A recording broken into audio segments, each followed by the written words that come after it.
नक्की काय आहे? हा एक प्रकारे देशद्रोह आहे. या भाजपवाल्यांची सगळी मुलं अबुधाबीत मॅच बघायला जाणार आहेत. जय शहा तर क्रिकेटचे सर्व आहेत. राष्ट्रभक्तीच्या गोष्टी आपण करता, अमित शहा करतात, आम्हाला शिकवतात, काँग्रेसवाल्यांना असतील, शिवसेनेला असतील. आम्ही म्हणे आमच्या मूळ विचारापासून दूर गेलो. आम्ही मूळ विचारापासून दूर गेलो नाही.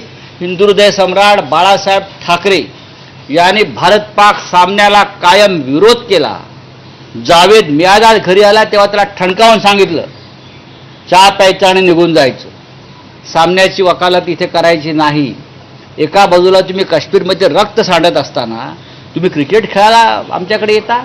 लाजा वाटत नाही तुम्हाला? हाच प्रश्न भारतीय जनता पक्षाला आहे. अरे तोंड तरी उघडा,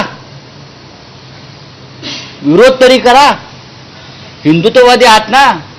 ते जे बाडगे बसलेले आहेत सरकारमध्ये महाराष्ट्राच्या शिवसेना म्हणून, बाळासाहेब ठाकरेंचा विचार घेऊन वगैरे, बाळासाहेब ठाकरेंचा विचार होता भारत पाक सामना होणार नाही. काय करतायत मिंधे आणि त्यांच्या आमदार खासदार पुढारी? काय करतायत? ज्यांनी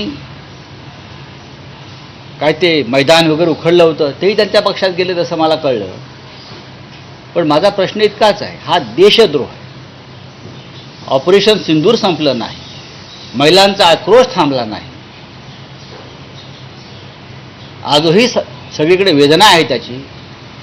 आणि तुम्ही क्रिकेट खेळता पाकिस्तानबरोबर? नाही. शिवसेना माननीय उद्धव ठाकरे यांच्या नेतृत्वाखाली, बाळासाहेब ठाकरे यांची